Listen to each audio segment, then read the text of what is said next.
Puppy கிச்சனில் சிம்பிளாக நல்லா டேஸ்ட்டாக கொள்ளு பருப்பு குழம்பு எப்படி பண்ணுறதுன்ட்டு பார்க்கலாம்.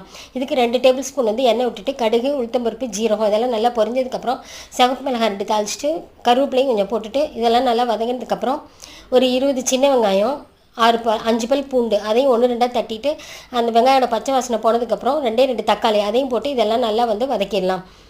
மஞ்சத்தூள் கொஞ்சம் போட்டுட்டு இதெல்லாம் நல்லா வதங்கினதுக்கப்புறம் மஞ்சத்தூள் போட்டுட்டு தனி மிளகாத்தூள் வந்து அவங்க காரத்துக்கு தகுந்த மாதிரி போட்டுக்கோங்க. மல்லித்தூள் வந்து 1 1/2 டேபிள் ஸ்பூன் போட்டிருக்கேன். அதையும் போட்டு இதெல்லாம் நல்லா வதங்கினதுக்கப்புறம் கொஞ்சம் பெருங்காயம் போட்டுடலாம். இப்போ கொள்ளு வேக வச்ச தண்ணி வச்சுருக்கேன். குக்கரில் வேக வச்சுருந்தேன். அந்த தண்ணி வந்து இப்போ வந்து ஊற்றிடலாம்.